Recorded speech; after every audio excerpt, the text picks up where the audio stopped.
one of the messages that comes up over and over again, and as we talked about earlier, is being comfortable with being uncomfortable, right? And that justice isn't going to be convenient for anybody, and that in order to move forward, it's going to be necessary to really take a critical look at what we're doing as white people, as organizations, as a movement, and to really try to adapt and change and move forward in positive ways. So this next section is going to be really looking at Gainesville, at what work has been happening here, what white involvement has been looking like here in the Black Lives Matter movement, and what racial justice work has been looking like in general within all different organizations. So we're going to start out by looking at what's been happening in the Black Lives Matter movement here in Gainesville, and specifically around white participation in it. We want people to take a couple minutes to think about what it's looked like, what meetings or actions or events have looked like that you've been going to. Obviously, everybody that's here has probably been involved in some sort of way. That's why you're here, because you've been involved and you want to move forward and do that in an accountable and positive way. So we're gonna call out things that, or raise your hands and say things that are both positive things you've noticed about white participation in the Black Lives Matter movement, but also things that need to change, things that we have critiques of, things that you've seen that haven't gone as smoothly or that you don't think are in line with what the Black Lives Matter movement is about, or that you think are not anti-racist, or that you think are not in line with working towards racial justice. So that's a delta for change and a plus. Yeah. So positives and things we can critique and change. Can I make a suggestion, which is if you could pull, and you're running the show, so this is just a suggestion, you can push back. If you could pull back a little bit further, because we had a coalition against police brutality, which was organized in response to the the shooting of Kofi Anduburam-Pong, and so there are a lot of folks who are here that were part of that organizing too, which was also, I view it as anti-racist organizing. Yeah. So again, also brutality. So if it's okay to include that into this too, into the discussion. Yeah, I think that would be great. Definitely, any anti-racist work that's been happening here, and specifically because there's been a lot of events happening lately. A lot of things we definitely want to talk about a lot of those things, but I think definitely.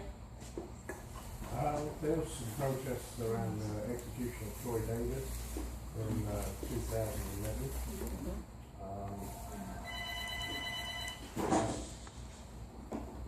White participation was fine to the extent that it was only a small number of people involved in it.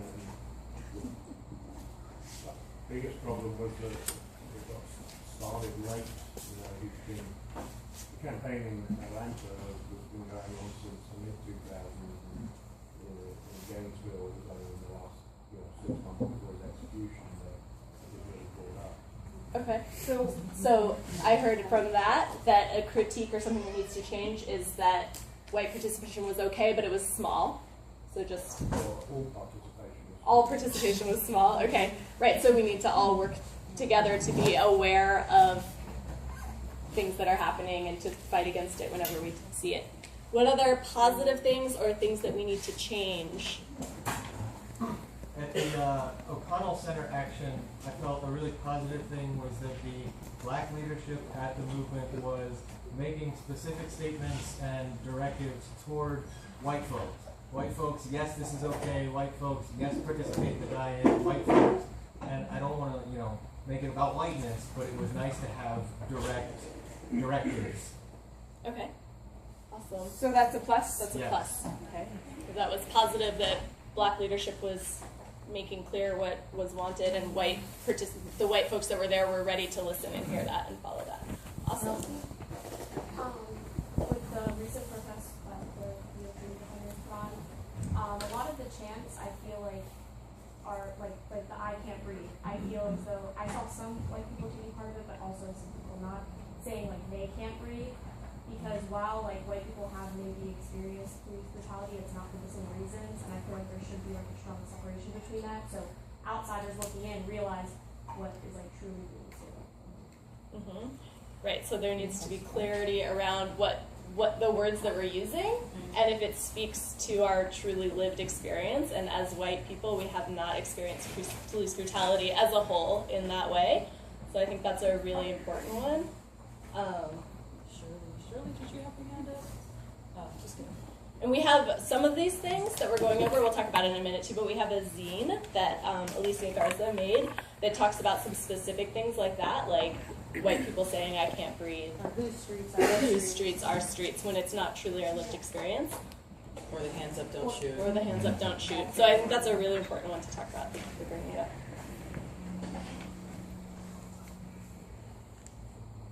Okay, I'll say it. White Lead or MC Black Lives Matter protests are, I think, seriously inappropriate. Shirley? Okay, yeah, I mean, the silencing of not only the organizers that are actually organizing, but silencing of marginalized identities across the board, but especially in the movement, people of color like you, especially, Nayla, the silencing of you and other, like, women and black women in this movement and in general, I think, is something that we need to analyze ourselves on. Great, and we just heard these folks on the panel putting the call out for people to, for white people to take action to work for racial justice, but that it needs to be a black-led movement, right? So Kat and then Diana. I feel like a lot of the discussion that I've heard going on in Gainesville has been really focused on black men and not like centering around like black women and especially like black trans women or like black non-binary folks who are also experiencing a lot of violence right now. So I want to make sure we're talking about everyone. Diana? In terms of the coverage of these movements that have happened here in Gainesville, I think, and this is sort of a question, but I think it can go in the change section. I've tried to be aware of like leading journalists to the organizers, but I don't think that always happens. Sometimes like journalists like will find the one white person and will ask them like, how do you feel about this? And so like just that coverage also is just as important, that the spokespeople have to be the black leadership or at least black participants, and I don't really know how to I guess make us more aware of that, because it can be difficult. Journalists Yeah. sometimes don't do that. Yeah, I think you're definitely right that they'll go straight towards the white people who they might see as more articulate, right, because of those stereotypes and microaggressions, or they might think that they'll have a wider audience viewing if there's a white person on the screen or something like that. And I think as white people, it's important in those moments to say, hey, let me direct you to, you know, the people who are actually leading this movement and organize this event. Shiv? I was just gonna say I've witnessed some white people escalating the situation and trying to make it, you know, like just like screaming at people and like getting in people's face and that kind of stuff without like that being told that was like a good idea to do. Yeah, that happened at the O'Connell Center. There was somebody like screaming at like the older folks going into the movement, and a couple of us, or going into the basketball game. But I didn't say the movement. The movement of basketball. Right, and a couple of us had to tell, like, hey, we get it, but chill, like, bring it down a notch. I witnessed a white man yelling at a young black man coming into the basketball game, and it's like, are you kidding? And several people I had a conversation with them, still not sure if it stuck, but I mean, just because you're on the side of justice doesn't mean you have the, like, you're in the place to, like, tell somebody else about their oppression. Do you have him on the stack? Yes, I do. His hand was raised for a while. Yes, you're on the Yeah. set. No, you're not next, though. Back there, you're next. I just want to say that my first involvement was the Black Lives Matter March, and that I really appreciated the rules kind of being laid out online as to, you know, what they envisioned as white people's roles as being. And that was really helpful to me, not that I'm like a big takeover person, but, and then I invited a friend who is white, and I don't know that she read that, and I was very uncomfortable with some of her participation and not clear how to say hey, did you not read like I said, or, you know, that was kind of interesting for me to notice. Okay. Alan? Yeah, the protest outside the courthouse after the Michael Brown verdict, I actually want to put a positive on there, that it was inclusive of many groups. There were like speakers from about 4 or 5 different groups, and you know, I had the impression that I don't know if there's stuff about that protest, I don't know, but I didn't think people were excluded. You know, I didn't think there was like an exclusion. Don't invite this group, don't invite that group. So I think that kind of inclusivity is positive. Yeah, so I think being inclusive is awesome, and also continuing to make sure that it's within the umbrella of Black-led or Black leadership, and making sure that the voices that are being heard are primarily within that. Andrea? So I had 2 things. One is, you know, I do legal work, and so I think the last demonstration that happened where there was civil disobedience occurring, we tried to get out through the National Lawyers Guild and support what was happening and take the lead from the organizers. I think that we could be doing a better job in doing more legal support, so I'd like to see that happen. And then the second thing is, both James and I were talking with some folks who are trying to get Cop Watch started, and we were involved with a movement to start civilian police review up again. And I think that we are both saying, you know, one of the criticisms we had of the campaign was that, you know, it was not, you know, a people of color led campaign, and there was not sort of an upswell in the community of support for civilian police review, even though it was, we knew it was sort of needed, and I think we thought that that was, in evaluating the campaign and what had happened, that was one of the biggest weaknesses of the campaign, in addition to, I won't use a bad word, but city commissioners and the police force that don't recognize that it's needed. But so those are some criticisms that we had of ourselves in organizing. Larry? Yeah, I'd just say, when you're dealing with these black men movement, that your ego should be left at your house, because I've seen a lot of times where we would like give an order for something to be done. I've seen a lot of times where there would we gave an order for something that needed to be done, and I could just see the resentment from taking orders from certain people. You know what I'm saying? So I think that's one thing that should be checked, because you know, especially when we deal with these movements. You know what I'm saying? And like you say, this. We're in unity, everybody's unity, but some people just can't take orders from people. Definitely. Eileen? I noticed at some of the larger meetings that white people, especially white men, took up way too much space and did not get the step back thing.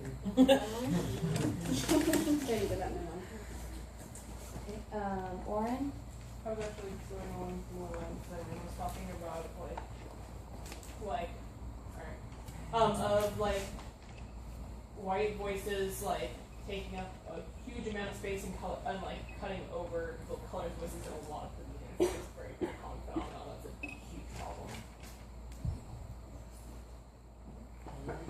I had put myself on the stack. I just noticed a thing that I hear white people say when it comes to the police and the relationship with the police, especially white activists in this town.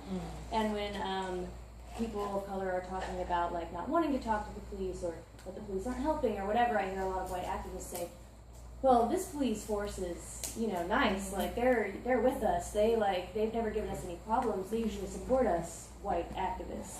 So I just think that should be more of a discussion, especially in this town, because we have such a progressive police chief. But the progressive police chief is not the whole police force, obviously. And we just need to be cognizant of how white people are talking about the police in this town, because the police are the police, and they're not nice to everyone. Say that. Carol? No, I was not. Oh, you're just trying to speak up. Reminder for everybody, always speak up. Who did I? read my writing. I'm gonna go to Logan and then try to figure out. I was just gonna jump on the same basic point that Eileen and Oren had already said, but I've also seen it to the point where people have been asked to step back and they still don't, and like and have been like pointed out like, hey, these people of color are trying to speak, and it's just still not registering with some people. And I don't like. We need to work on it. Like as white people, we need to work on not only ourselves but other folks within. So. For sure, and maybe even taking it upon yourself to pull someone aside and talk to them individually or something like that instead of just saying it in the meeting over and over again if they're not hearing it. His name starts with a K. Is it me? They know each other better. Going off of what Logan was saying about, at one meeting, there was someone who continued to take up too much space, and Naila was trying to lead the meeting and had to keep addressing this person over and over again. And so I think as white allies, we need to get better at taking that on and not just supporting the person who's trying to lead the meeting, but physically getting up, walking over to that person, taking them aside, and and dealing with that situation, so that the meeting doesn't get derailed. Yeah, definitely. So I remembered it was actually that Sorry. But Katie, you were on there too. I don't know. I just feel like speaking about whose voices are being heard. I feel like there are black leaders of this movement, and I feel like we're a bunch of white people kind of trying to evaluate how we're fitting into the movement. But I feel like there's probably a lot of feedback that black people can give us about how we're doing that. There's a lot of pluses and minuses that maybe we're not even seeing.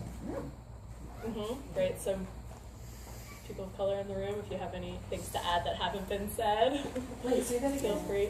Well, I feel like we might be groping around in the dark, being ignorant about some of the things that we're doing, and maybe if there are any black voices that want to be heard, to let us know anything that that's what I'm saying. Yeah, thank you for bringing that up. Logan? I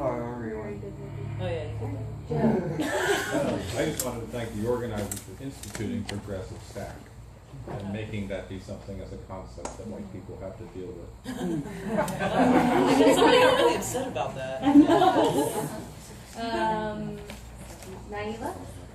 Okay, so Katie, right, that's what I was gonna say, where I've been seeing more and more, and this is a positive, online especially, people coming through, that whole, some of you saw some of the shit that was happening. And just sort of having my white peers, my white comrades and friends, no, shut up, trying to come to my defense, or facts on facts on facts, and just the general backup is appreciated, because when we get into these things, or when people are trying to prove us wrong, or what have you, the energy's not always there. So when there are people who are doing what I think that they need to be doing, it's great. Also do it more.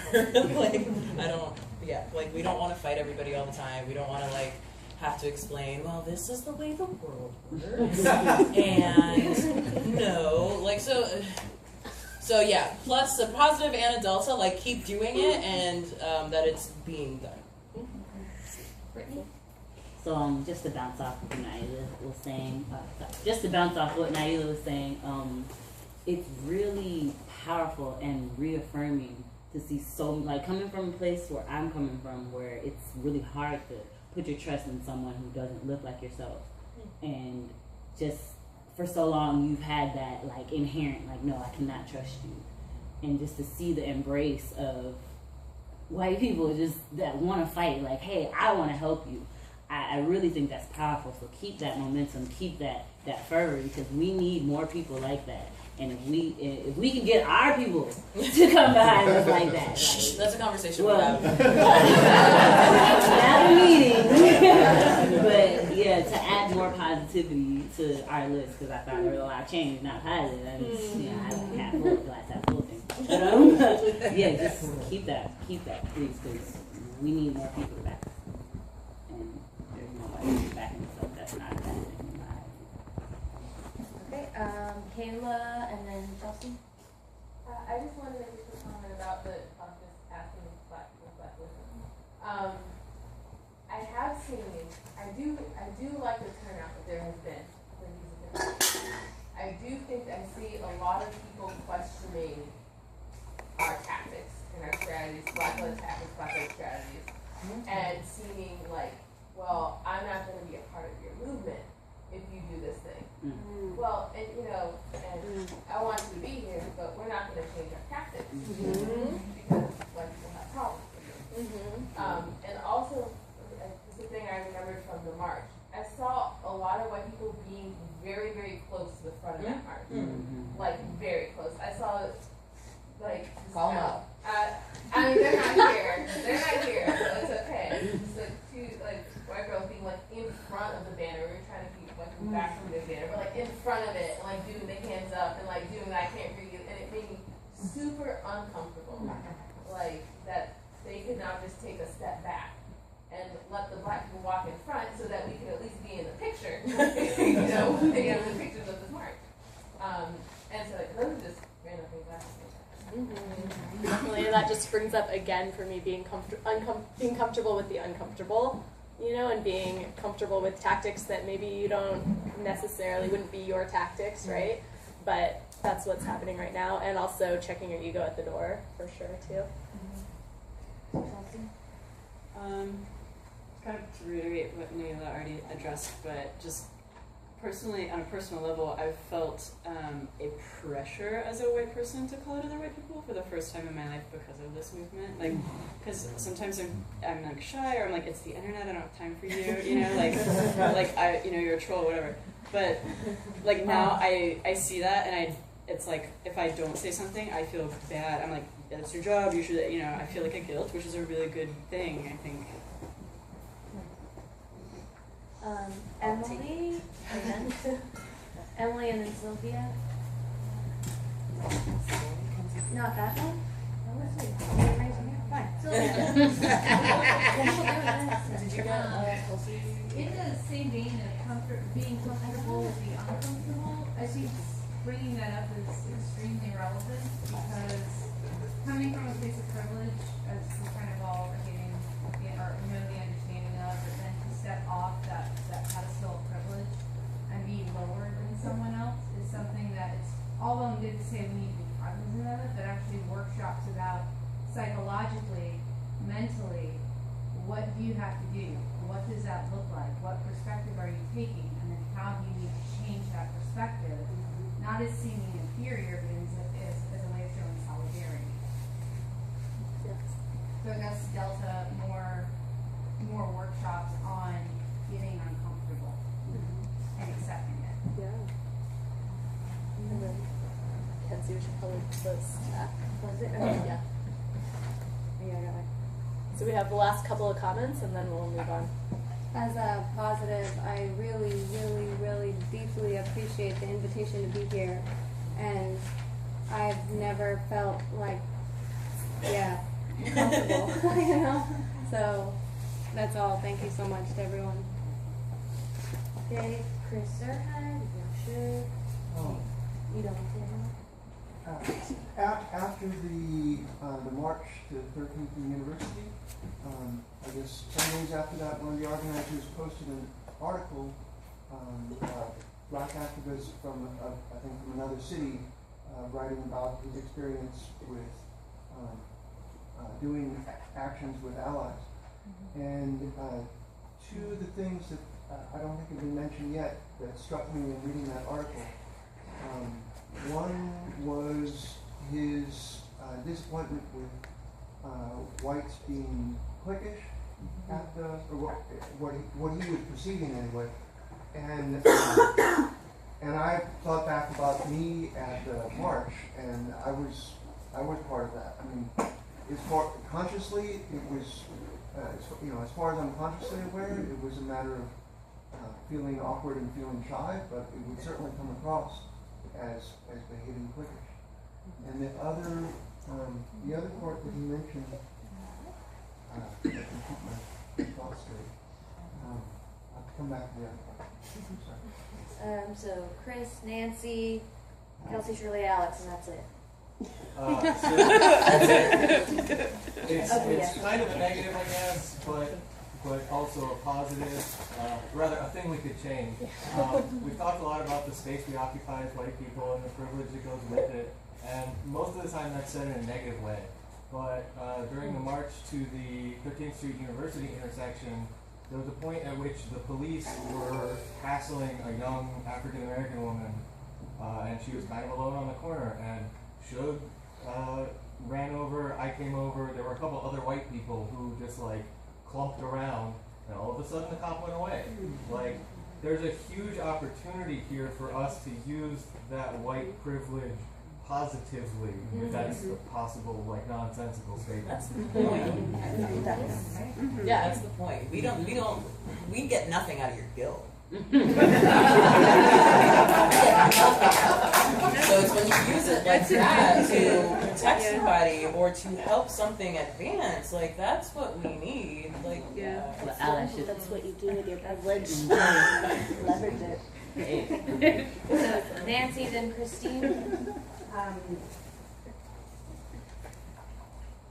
Okay, so one of the things that I'm learning my way around is, well, how to be a white person in this movement. One of the things I heard on the video is this being about relationships. And, I've learned so much and will continue to learn. And a lot of it is just out of ignorance that some of the things that I say are really kind of out of place. And when I learn about the perspectives that they're being heard from, then it's clear to me, and I can work on that. So that feedback from the Black community is very, very helpful in me in learning how to be a white ally. And what I find really, really helps that is the relationships that we're building over time, because it is a trust thing too. Those are difficult conversations to have even with your inner circle of friends that you've been friends with for decades. As we build these new relationships, hopefully, for me, that y'all would trust me and that I can trust you so that we can grow. Nancy, that's a minute. Okay, so we're like severely out of time, so Christine is gonna go and then we're gonna move on to the next part. But we encourage this conversation can keep going after the meeting. We just really have to move on. I'm sorry for anyone who's not getting a chance. So Christine was next. Yeah, I'm really glad that you said that, because that's what I was going to talk about, is building relationships. And like going back to what you said about, I'm sorry, I don't know where you are, but about being cliquish. About being cliquish and grouping off within like white groups at black movements and protests. Having the relationships, like that's very important, and it's unfortunate that, I'm not sure what your friend zones look like, but it sounds like it's unfortunate that maybe your friend groups aren't that diverse, and it's a good opportunity now to build relationships with people of color, and not just like a political alliances, but real life friendships that are helpful in building community, and not just like not just for political reasons, but because we're human beings, and we also need friends too. Awesome. So that was an awesome last. Thank you for the closeout. For that section.